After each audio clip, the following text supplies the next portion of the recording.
Okay. So how you? कसे आहात सगळे? पहिलं तर गुड आफ्टरनून. सांगा बरं तुम्ही काल जे मी तुम्हाला सांगितलं ते शोधायचा प्रयत्न केलात का रे? मी तुम्हाला म्हटलेलं की Yes, मोनॉप्सॉनी ma'am. हे काय आहे हे शोध सांगा मला. कोणी सांगू शकेल तुमच्यापैकी?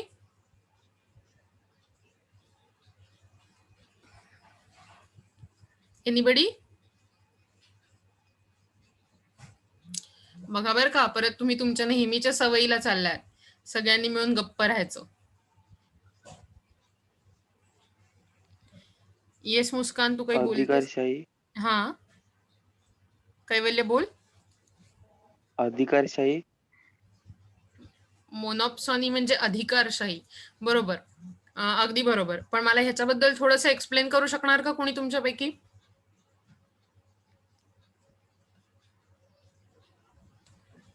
A market dominated by single buyer. Very good Amruta आणि मुस्कान, एकदम करेक्ट. जेव्हा एक सिंगल बायर जो असतो तो मार्केट रूल करतो तेव्हा आपण त्याला मोनोप्सॉनी असं म्हणतो. Monopoly is a single seller, एक सेलर असलेला. मोनोप्सॉनी ही त्याच्या करेक्ट विरुद्ध टर्म आहे.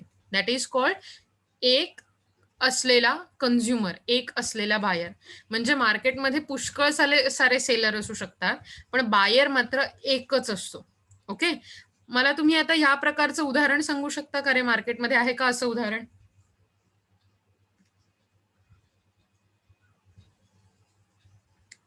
बघा, पूर्वी काय व्हायचं? पूर्वी सामंतशाही नावाची पद्धत होती. म्हणजे ज्यात असं असायचं की लँड लॉर्ड असायचे आणि ते गावातलं सगळं शेतीचं उत्पन्न खरेदी करायचे. बरोबर. सो म्हणजे त्यावेळी विकणारे खूप सारे शेतकरी असायचे आणि घेणारा मात्र एकच बायर असायचा. आणि अर्थातच आता तो घेणारे आणि तो एकटाच आहे, म्हणजे जसं की तोच मॅन्युप्युलेट करू शकतो. म्हणजे या मोनॉप्सॉनी प्रकारात प्राइस कोण ठरवत असेल सांगा बरं? सेलर की बायर?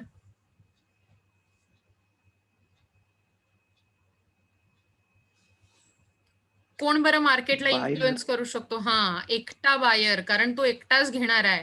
प्रोड्यूस करणारे पुष्कळ आहेत पण घेणारा मात्र तो एकटा आहे. त्यामुळे तो म्हणू शकतो की मला 20 रुपयालाच घ्यायचंय. म्हटल्यावर लोकांनी 20 रुपयालाच विकलं पाहिजे, कारण अदरवाईज त्याच्याशिवाय कोणी बायरच नाहीये मार्केटमध्ये. म्हणजे जी गोष्ट प्रोड्यूस केली आहे ती विकण्यासाठी एक आणि एकच बायर मिळतो. So that is monopsony. दुसरी गोष्ट आज मी तुम्हाला सांगणार आहे ती आहे ड्युओपॉली बद्दल.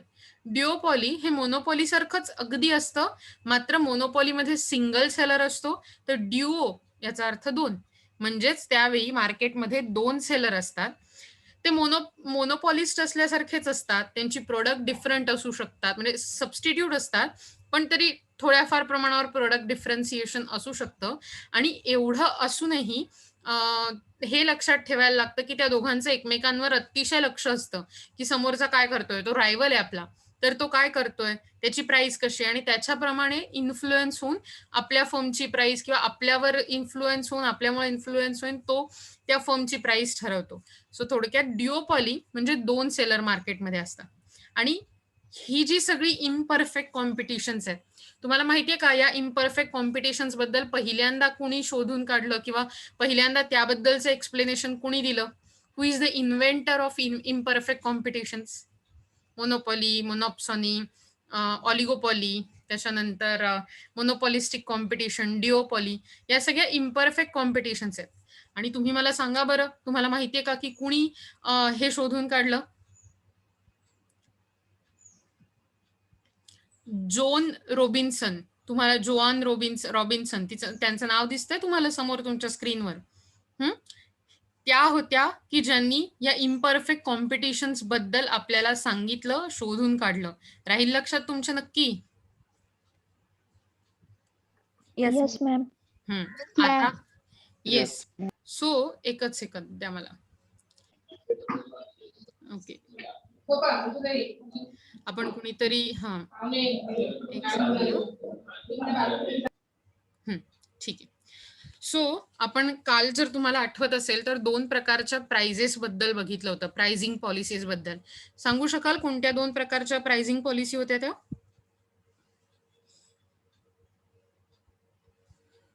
Cost plus correct. Cost Cost plus plus pricing pricing. आणि Marginal cost pricing. Correct, marginal cost pricing. So तुम्ही ऑलरेडी लेक्चर अटेंड करताय, पण आपण अटेंडन्स देण्यात थोडा वेळ जात असल्यामुळे तुम्ही जर ती व्हिडिओ टाकली युट्यूबवर, त्याच्यावर जाऊन जर तुम्ही तुमचा नंबर आणि नाव कॉमेंटमध्ये टाकलं तर ते खूप सोपं होऊन जाईल आपल्याला. ओके, ते सांगायचं राहिलं होतं मगाशी माझं. आज आपण तिसरा प्रकार बघणार आहोत, ज्याला डिस्क्रिमिनेटिंग प्राइसिंग असं म्हणतात किंवा प्राइस डिस्क्रिमिनेशन असं म्हणतात. Monopolist charges different prices for the same product to the different buyers. Such a practice of charging different prices from a different buyers is known as discrimination pricing or price discrimination. असा विचार करा की समजा आपण एखादी गाडी विकतोय, second hand car विकतोय, तर आपण असा विचार करतो, समजा आपल्याच एखाद्या भावाने ती मागितली किंवा बहिणीने मागितली, तर आपण त्याला खूप अति एक्स्ट्रीम प्राइस सांगू का रे? असा विचार करा, इन कंपॅरिझन एखाद्या अनोळखी व्यक्तीने मागितलेली गाडी, मी 3,00,000ला गाडी विकायची ठरवली. ओके, सो अनोळखी व्यक्तीने मागितली तर मी म्हणणार नाही, गाडीची किंमत 3,00,000 आहे आणि ती बरोबर आहे. पण तेच माझ्या एखाद्या बहिणीनं किंवा भावानं ती गाडी मागितली आणि म्हणलं किती रे प्राइस असेल, तर मी असं म्हणेन ना की 3,00,000 म्हणतोय मी, पण बघ म्हणजे थोडंफार इकडे तिकडे मी करीन, तुलाच घ्यायची असेल तर असं म्हणणार की नाही मी, कारण तो माझ्या किंवा ती माझ्या ओळखीची आहे. बरोबर. सो जेव्हा वेगवेगळ्या बायरला आपण वेगवेगळ्या प्राइजेस आकारतो किंवा प्राइस चार्ज करतो, त्याला प्राइस डिस्क्रिमिनेशन असं म्हणतात. पुन्हा एकदा सांगते ऐका. When we sell a commodity or a service to a buyer at a different prices to a different buyer, then we call it price discrimination or a discriminating prices or discriminating pricing. According to Mrs. Joan Robinson, the price discrimination refers to the act of selling same article produced under the single control at different prices to different buyer. म्हणजे एकाच production process under, एकाच माणसाकडून produce केले गेलेले, एकाच माणसाच्या control under produce केले गेलेली सेम आर्टिकल, सेम गोष्टी जेव्हा डिफरंट प्राइसला डिफरंट बायर्सना विकल्या जातात, तेव्हा त्याला प्राइस डिस्क्रिमिनेशन असं म्हटलं जातं, असं मिसेस जोआन रॉबिन्सन, ज्यांनी इम्परफेक्ट कॉम्पिटिशनचा शोध लावला म्हणण्यापेक्षा ती थिअरी आपल्या समोर मांडली, त्या असं म्हणतात.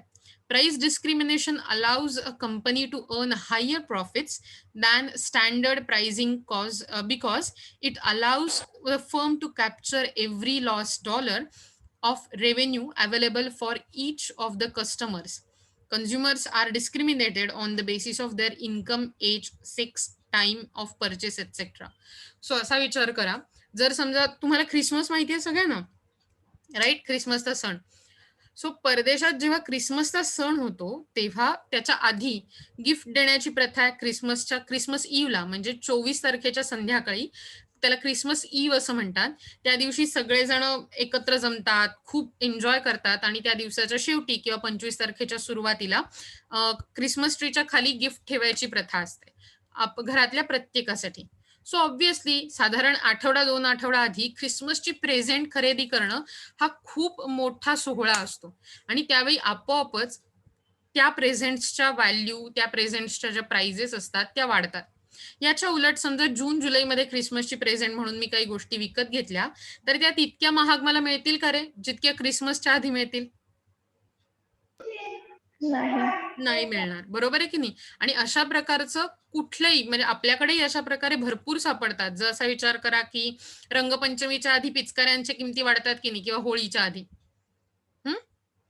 किंवा मी तुम्हाला आधीही सांगितलं होतं, ईदीच्या आधी किंवा रमजान महिन्याच्या आधीच्या महिन्यात किंवा पूर्ण रमजान महिनाभर डेट्स म्हणजे खजूर किंवा ड्रायफ्रुट्सच्या किमती वाढतात की नाही. त्याचं कारणच हे असतं की त्यामुळे प्राइस डिस्क्रिमिनेशन करता येतं. इतर वेळी त्या तुलनेत त्या कमी किमती असतात. सो अशा प्रकारे प्राइस डिस्क्रिमिनेशनचे वेगवेगळे टाईप आहे. आता हे कोणते कोणते टाईप आहे तुम्ही लिहून घ्या बरं, एक एक मुद्दा, म्हणजे नुसता मुद्दा, पूर्ण सगळं लिहून घ्यायचं नाहीये. ह्यातला पहिला टाईप आहे पर्सनल डिस्क्रिमिनेशन. लिहिताय ना? ओके. सो पर्सनल डिस्क्रिमिनेशन काय असतं? Generally depending on the economic status of buyer, different prices may be charged to a different buyers in providing similar services. याचं खूप भारी उदाहरण म्हणजे आपलं मे बी रेशन दुकान. तुम्हाला माहिती आहे, रेशन दुकानात कार्डवर ज्या रंगाचं तुमचं कार्ड असेल, समजा ते BPL म्हणजे बिलो पॉवर्टी लाईनचं कार्ड असेल, म्हणजे गरीब रेषेच्या खालची, थोडक्यात तुम्ही पॉवर्टी किंवा पुअर क्लास अंडर येत असाल, तर तुम्हाला कमी किमतीत जास्त किंवा जास्त प्रमाणावर रेशन मिळतं. ॲज कंपेअर्ड टू बाहेरची दुकानं, जिथे नॉर्मल सेम धान्य हे जास्त किमतीत मिळत असतं. सो असा विचार करा, की पर्सनल डिस्क्रिमिनेशन हे त्या माणसाच्या इकॉनॉमिक स्टेटसवर ठरवलं जातं, तेव्हा त्याला पर्सनल डिस्क्रिमिनेशन म्हणतात. For example, a surgeon may charge high operation fees to a rich patient, but lower fees to the poor one. So असा विचार करा, ऑपरेशन मे बी सेम असेल, अपेंडिक्सचं असेल, पण एखादा पेशंट गरीब असेल, तर त्याला कदाचित फ्री मिळत असेल, कमी किमतीत मिळत असेल. कदाचित डॉक्टर म्हणेल, मी माझी फी आकारणार नाही, औषधांचे काय असतील तेवढेच द्या. बरोबर? याच्या उलट त्या माणसाची स्थिती चांगली असेल, सधन माणूस असेल, तर त्याच्याकडून मात्र रेग्युलर फीज आकारली जाते. So that is personal discrimination. हा टाइप तुम्हाला कळलाय? प्रायव्हेट ट्युशन फीसच्या बाबतीत पण शिक्षक असं करू शकतात, जे प्रायव्हेट ट्युशन्स घेतात ते. ओके. दुसरा प्रकारे एज डिस्क्रिमिनेशन. सो पहिला बघितला पर्सनल डिस्क्रिमिनेशन, आत्ता बघतोय एज डिस्क्रिमिनेशन. जेव्हा एजच्या बेसिसवरती वेगळ्या वेगळ्या प्रकारची प्राइस आकारली जाते, तेव्हा त्याला एज डिस्क्रिमिनेशन म्हणतात. सगळ्यात सोपं उदाहरण म्हणजे एसटी बसने केलेला प्रवास. जर मुलाचं वय 6 वर्षांच्या खाली असेल, तर त्याला अर्ध तिकीट लागतं. 2 वर्षांच्या खाली असेल, तर त्याला तिकीट लागत नाही. आणि 6 वर्षाच्या वरती मात्र असेल, तर त्याला खूप सारं म्हणजे पूर्ण अडल्टचं तिकीट लागतं. सो हा एक प्रकारचा एज डिस्क्रिमिनेशन आहे. बरोबर की नाही? ही सगळ्यांच्या ओळखीचं उदाहरण आहे का हे? बघितलं असेल ना तुम्ही एसटीतून प्रवास करताना? Yes ma'am. होय व्हेरी मॅम. गुड. सो मला फक्त एवढंच बघायचंय की तुम्ही जागे आहात ना? सो पहिलं कुठल्या प्रकारचं डिस्क्रिमिनेशन होतं सांगा? Personal correct. Personal Personal. Discrimination. Very good. आता दुसऱ्या प्रकारचं कुठलं बघितलं आपण? Age discrimination. लक्षात ठेवा. तिसऱ्या प्रकारचं आहे sex discrimination. In selling certain goods, producer may discriminate between male and female buyers by charging low prices to female. For instance, tour organizing firm may provide seats to ladies at concessional rates. In certain cinema houses in a small towns, a Zenana show may be arranged at the concessional rate for ladies only. तुम्ही बघू शकता की काही ठिकाणी तुम्ही ladies किंवा gents कुठल्या जेंडरचे आहात त्याच्यावरून तुम्हाला वेगवेगळ्या प्रकारच्या प्राइजेस मिळतात. त्यांनी सांगितलंय की जसं असा विचार करा, माय फेअर लेडीच्या केसरीच्या टूर्स असतात, तुम्हाला माहितीये केसरी ट्रॅव्हल्सच्या. तर मे बी असं होऊ शकतं की माय फेअर लेडीमध्ये त्यांना कमी किमतीत काही डिस्काउंटेड प्राइस मध्ये मिळू शकत असेल. मला माहित नाही, मी फक्त एक अंदाज व्यक्त करते. ओके. सो तुम्ही कोणत्या जेंडरचे आहात हे बघून जर समजा तुम्हाला वेगवेगळ्या प्राइजेस मिळत असतील, then we can call it sex discrimination. So पहिला होता पर्सनल, दुसरं होतं एज, तिसरं आहे सेक्स डिस्क्रिमिनेशन. तुम्ही होपफुली हे लिहून घेत असाल, यातला ऍटलीस्ट मेन पॉइंट. चौथं आहे लोकेशनल ऑर टेरिटरियल डिस्क्रिमिनेशन. म्हणजे जेव्हा जॉग्राफिकल एरियाच्या वर डिपेंड राहून त्या प्रकारचं प्राइस डिस्क्रिमिनेशन होतं. तिथल्या लोकांना वेगवेगळ्या प्राइस आकारल्या जातात. Then we can call it locational or territorial discrimination. When a monopolist charges different prices in different markets located at a different places, it is called locational or geographical discrimination. असा विचार करा, नागपूरमध्ये कोणतं फळ पिकतं रे मोठ्या प्रमाणावर? संत्र. करेक्ट, संत्री पिकतं. किंवा नाशिकमध्ये काय पिकतं सांगा?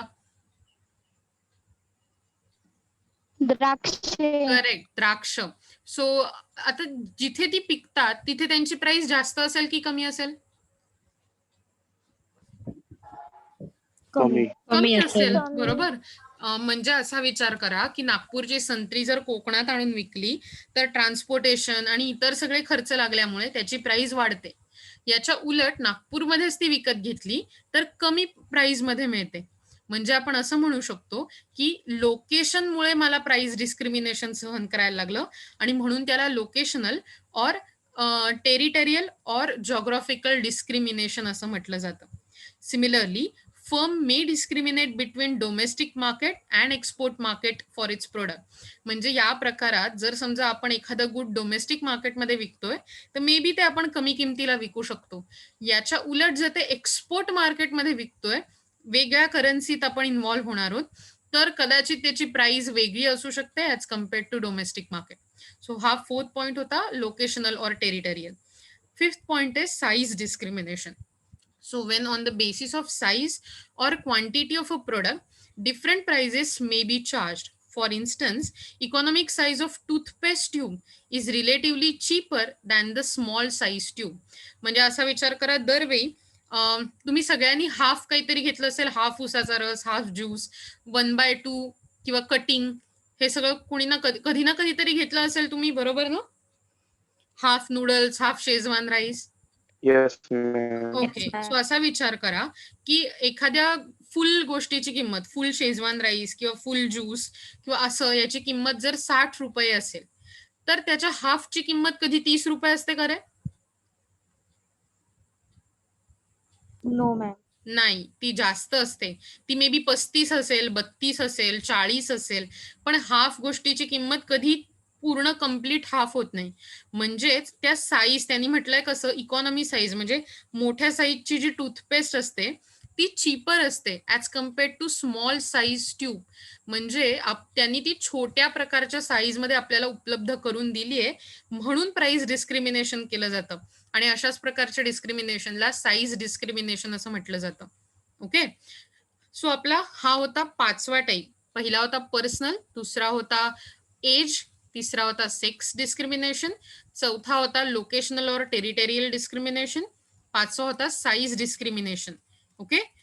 होपफुली तुम्ही हे पॉइंट लिहून घेता असं मी परत परत म्हणतेय, तुम्ही लिहून घ्या ते. 6वा आहे quality variation discrimination. On the basis of some qualitative differences, different prices may be charged for the same product. खूप सोपं उदाहरण आहे. ओके.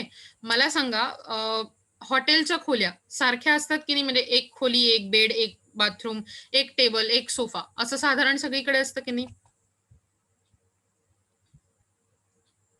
कुठल्याही हॉटेलच्या खोलीमध्ये हेच असणं अपेक्षित असतं, बेसिक गोष्टी, बरोबर? पण असा विचार करा की जर समजा साधी खोली असेल, डिलक्स असेल, सुपर डिलक्स असेल, तर त्याचे वेगळे वेगळे चार्जेस स्वीकारले जातात की नाही वेगवेगळे. समजा साधी खोली असेल तर ती ₹1000 पर नाईट असेल. डिलक्स खोली असेल तर ती मे बी 3000 असेल. सुपर डिलक्स असेल 4000 असेल. समाली सारख्या मोठ्या हॉटेलची असेल मे बी ₹8000 पर नाईट असं असू शकतं, पर डे. सो मला सांगा, हे सगळी व्हेरिएशन्स कशावर अवलंबून असतात?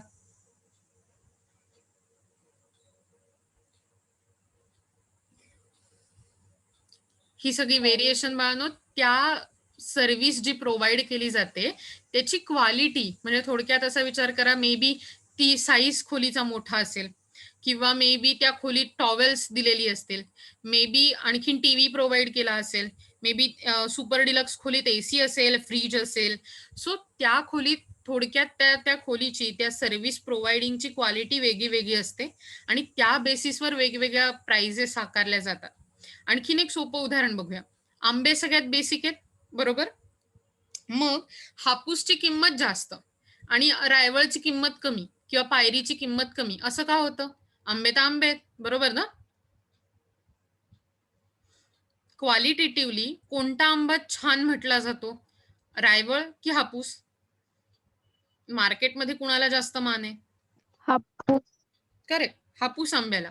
म्हणजेच क्वालिटी व्हेरिएशन असल्यामुळे त्यांच्यात प्राइस डिस्क्रिमिनेशन होतं. A tailor charges higher stitching charges for safari bush shirt than the ordinary shirt. म्हणजे साधा शर्ट शिवायचा असेल तर कमी पैसे पडतात, पण शेरवानी शिवायचा आहे, सफारी बुश शर्ट शिवायचा आहे, तर टेलर जास्त पैसे घेतो. Quality variation may be in form of material used, the nature of packing, colour, style, etcetera. The jellies packed in tins are sold at a lower price than the bottles. पुन्हा एकदा आपण असं म्हणू शकतो, तुम्ही कुठल्या प्रकारचं आवरण घेताय. तुम्हाला माहितीये आजकाल 6 अंड्यांचं एक पॅक मिळतं. हे एका मोठ्या कंपनीकडून ते पॅक बनवलं जातं. त्यात करेक्ट 6 अंडी असतात आणि ते असं छान पॅक केलेलं असतं. आणि याच्या उलट आपल्याकडे जी ब्लू टाईपच्या भरपूर क्रेट्समध्ये अंडी ठेवलेली असतात, भरपूर अंडी असतात. आपण जातो, विकत घेतो, प्रत्येक अंड्याला साधारण ₹5 आसपास किंमत पडते. पण हे जी 6 अंडी असतात, त्यांची किंमत ₹30 नसते. ती ₹60 असू शकते किंवा आणखीन असू शकते. थोडक्यात तुम्ही कशा प्रकारे, कुठच्या पॅकेजमध्ये, कुठच्या प्रकारच्या क्वालिटीत ती अंडी देताय, ह्याच्यावरती त्याचं डिस्क्रिमिनेशन ठरतं. तुमच्या लक्षात येतो हा मुद्दा, क्वालिटी व्हेरिएशन डिस्क्रिमिनेशनचा? आता याच्यानंतरचा मुद्दा येतो जो आहे special service or comforts. Price discrimination may also be resorted to on the basis of special facilities or comforts. Railways, for instance, charge different fares for the first class and second class travel. So आपण नेहमीच बघितलं, even जर समजा planes बद्दल तुम्ही म्हणलात, aeroplane बद्दल, तर एरोप्लेनसाठी बिझनेस क्लास आणि इकॉनॉमिक क्लास असे 2 क्लास असतात, बरोबर? बिझनेस क्लासची किंमत अत्यंत महाग असते तिकीट्सची, वेरॅज इकॉनॉमिक क्लासच्या तिकीटची किंमत तशी अफोर्डेबल असू शकते. सो जेव्हा कुठल्या प्रकारे स्पेशल सर्व्हिस किंवा कम्फर्ट प्रोव्हाइड केला जातोय, त्याच्यावरती असतं की कशा प्रकारे त्याच्या प्राइस डिस्क्रिमिनेशन होईल.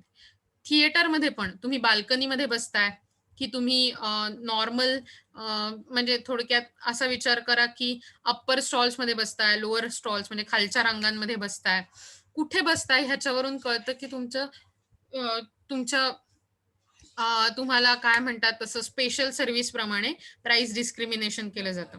यानंतर यूज डिस्क्रिमिनेशन म्हणजे त्याचा वापर कसा केला जातोय, कशा प्रकारे डिफरंट वापर होईल त्याप्रमाणे त्याचे रेट्स चार्ज केले जातात. For instance, electricity distribution company may charge low rates for domestic consumption, while electricity for business purpose will be at higher rates. आणखीन तुम्हाला एखादं उदाहरण असं आठवतंय का की वापरावरून त्या गोष्टीची प्राइस वाढते?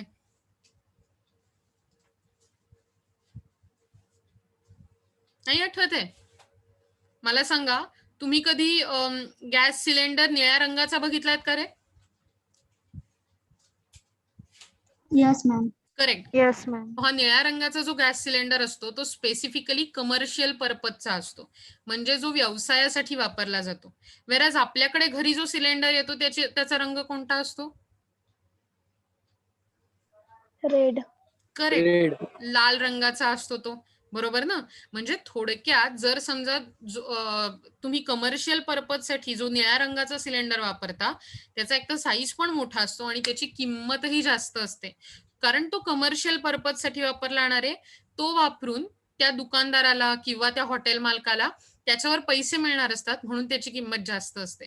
वेरॅज डोमेस्टिक वापरावर लाल सिलेंडरवर आपल्याला काही पैसे मिळणार नसतात, उलट आपलेच जाणार असतात सिलेंडर घेताना, आणि म्हणून त्याची किंमतही कमी असते.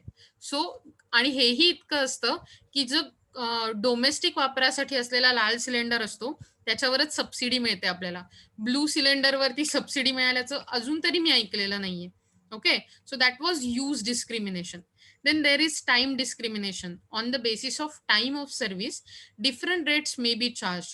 मगाशीच मी तुम्हाला सांगितलं होतं की आताच्या काळात जर समजा तुम्ही हॉटेलमध्ये गेलात, तुम्ही सिनेमागृहात गेलात म्हणजे थिएटरमध्ये गेलात, तर तुम्हाला जास्त पैसे भरायला लागतील, कारण ते सॅनिटाईज केलंय का आणि एकाड एक सीटवर बसायला लागतं, म्हणजे त्यांची कपॅसिटी 50% असल्यामुळे तोटा होऊ नये म्हणून ऑलरेडी त्यांना तिकिटांची किंमत वाढवायला लागलेली असते.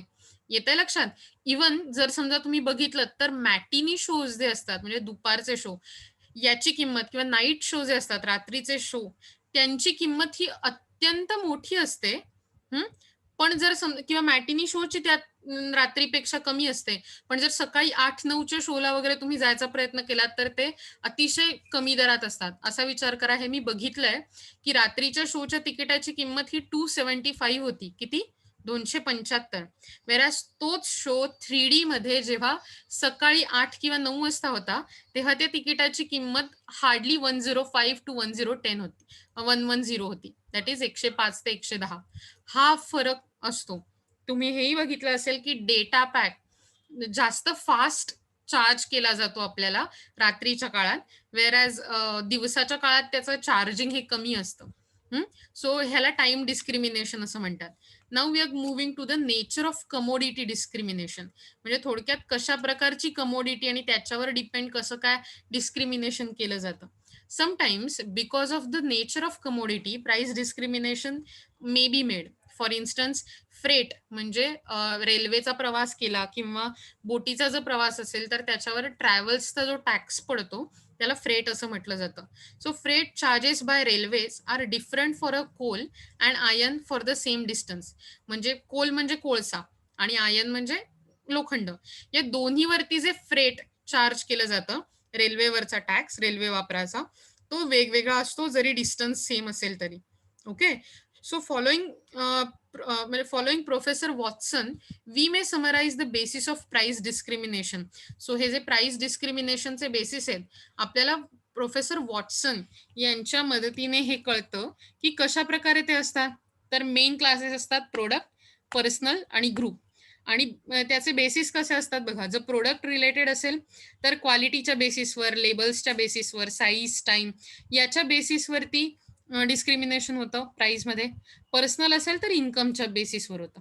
ग्रुप असेल तर age, sex, military status, location, status of buyer, use of product या सगळ्याचा विचार करून ग्रुपला प्राइस डिस्क्रिमिनेट केलं जातं. सो तुमच्याकडे या ऑलरेडी नोट्स पोचलेल्या आहेत. Go through them. जर काहीही लक्षात येत नसेल तर प्लीज मला सांगा. Okay. Then what are the necessary conditions for price discrimination. म्हणजे प्राइस डिस्क्रिमिनेट करण्यासाठी कोणत्या गरजेच्या कंडिशन असतात. तर differences in price elasticity of demand between markets.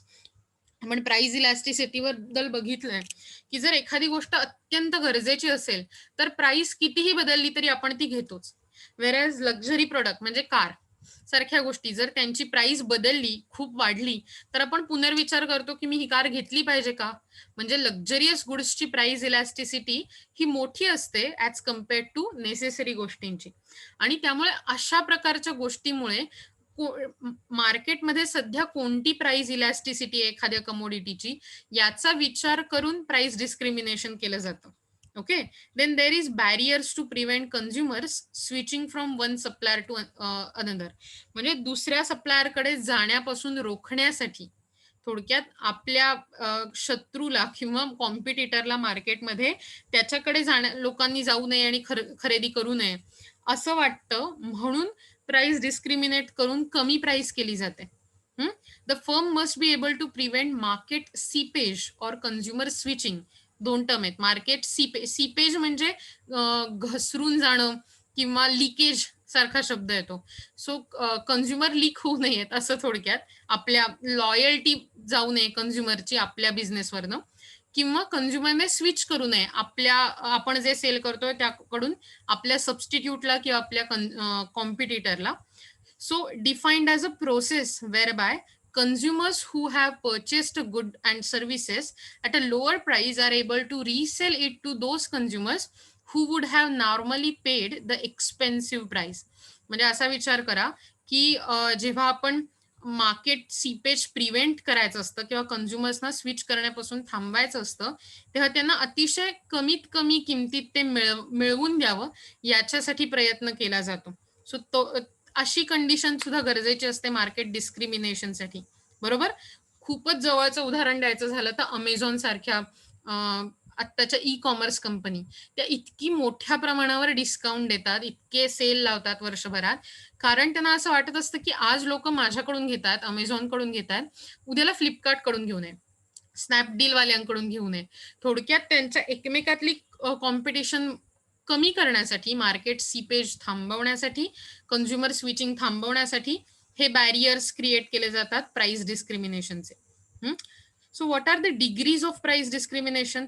ह्या डिग्रीज ज्या आहेत किंवा हे जे 3 प्राइस डिस्क्रिमिनेशनच्या डिग्रीज आहेत, first degree, second degree, third degree.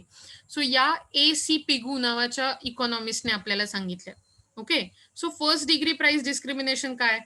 ह्याच्यासाठी एक छोटी डायग्राम पण आहे. तुम्हाला जर असं करूया आपण की आत्ताला आपण हा पॅच बघू शकतो आणि त्याच्यानंतरचा पुढचा बघण्यासाठी परत लॉग इन करूया.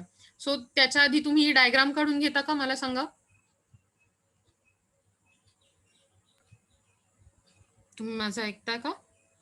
Yes ma'am. येस. मग ही डायग्राम काढून घेता का, म्हणजे तुमच्या लक्षात राहील. ओके. सो बघा डायग्राम मध्ये काय आपल्याला एक्स ऍक्सिस वर क्वांटिटी दिसते, किती युनिट्स क्वांटिटी आहे ती, आणि वाय ऍक्सिस वर प्राइस दिसते. जेव्हा P1 प्राइस आहे तेव्हा Q1 क्वांटिटी सेल केली जाते. प्राइस जेव्हा कमी केली, P2 झाली, तेव्हा क्वांटिटी डिमांडेड और क्वांटिटी सप्लाय ही वाढली आहे. म्हणजे P2 ही प्राइस झाल्यावरती क्वांटिटी Q1 वरून Q2 वर इन्क्रीज झाली.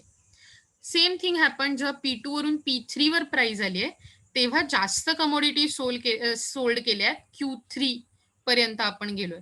म्हणजे थोडक्यात वेगवेगळ्या प्राइस दिल्यामुळे किंवा प्राइस डिस्क्रिमिनेशन केल्यामुळे त्याचा डिमांड किंवा सप्लायवर कसा परिणाम होतो ते दाखवण्याचा इथे प्रयत्न केलाय. Okay. Price discrimination of a first degree is also non as perfect price discrimination, because this involves maximum exploitation of each consumer in the interest of seller's profit.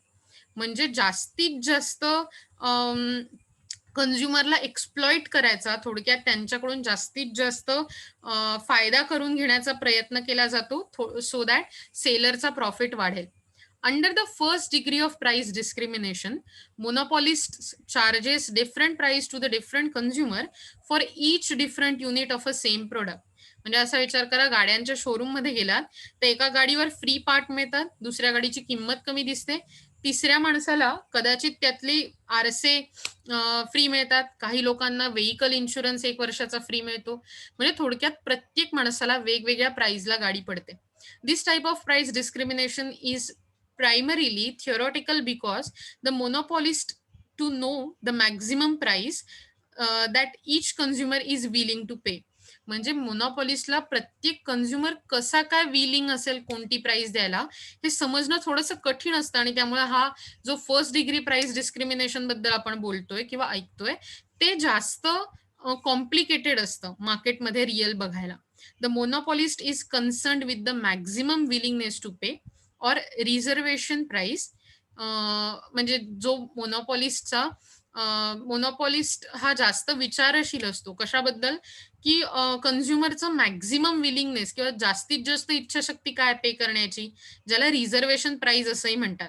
So कन्झ्युमरची जास्तीत जास्त पे करण्याची प्राइस जी असते किंवा त्याचा जो विलिंगनेस असतो आणि त्याने तो पे करू शकतो, त्याला काय प्राइस म्हटलं जातं? Reservation price for each consumer. So by knowing the reservation price, the seller is able to absorb the entire market surplus and thus taking all the consumer surplus from the consumer, transforming it into his revenue, आणि seller leaves no consumer surplus to any buyers. म्हणजे असा विचार करा, प्रत्येक transaction मध्ये थोडा फायदा कन्झ्युमरला होतो, थोडा फायदा सेलरला होतो. पण या प्रकारच्या फर्स्ट डिग्री प्राइस डिस्क्रिमिनेशन मध्ये मोनोपॉलिस्ट असतो, जो सेलर असतो, तो अशा प्रकारे प्राइस प्रत्येक माणसासाठी किंवा प्रत्येक बायरसाठी वेगळी सेट करतो की जो मोनोपॉलिस्ट आहे त्यालाच सगळ्यात जास्त किंवा त्यालाच सगळा फायदा मिळतो.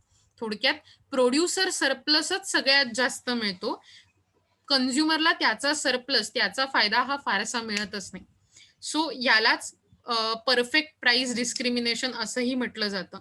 जर तुम्ही फिगर काढली असेल आणि ती बघितली असेल तर त्याच्यात आपल्याला लक्षात येईल की डी हा डिमांड कर्व आहे, बरोबर. डी हा दिसतोय तो, आणि हा डिमांड कर्व काय शो करतो? That each unit of commodity is charged a different price of the monopolist. म्हणजे जेव्हा Q1 ही कमोडिटी सेल करायची होती किंवा पहिलं युनिट, तेव्हा P1 ही त्याची प्राइस होती. आता जेव्हा दुसरं युनिट सेल करायची झाली, त्याची प्राइस बदलली, P2 झाली. तिसऱ्या युनिटसाठी प्राइस P3 आहे. म्हणजे थोडक्यात प्रत्येक कमोडिटीसाठी वेगळी वेगळी प्राइस आपण आकारली आहे त्या बायरला as a monopolist. It is clearly seen that for each unit of monopolist charges maximum price to a maximum price a consumer is willing to pay and thereby takes away the entire consumer surplus. आणि त्यामुळे तो complete consumer surplus जो असतो तो absorb करून घेतो. Okay. This type of market does not exist in much reality, hence it is primarily theoretical. So first degree discrimination हे जे आहे किंवा ज्याला फर्स्ट डिग्री प्राइस डिस्क्रिमिनेशन, ज्याला प्राइस परफेक्ट प्राइस डिस्क्रिमिनेशन असंही म्हटलं जातं, हे जनरली रियालिटीमध्ये दिसून येत नाही. ते आपल्याला सेकंड डिग्री प्राइस डिस्क्रिमिनेशन दिसून येतं. सो आपण ही मीटिंग संपल्यावर परत एकदा लॉग इन करणार आहोत. अगदी थोड्या वेळासाठी मी पुढचं लेक्चर घेणार आहे आणि हा टॉपिक थोडा कव्हर करणार आहे. चालेल ना तुम्हाला? Okay ma'am. ओके.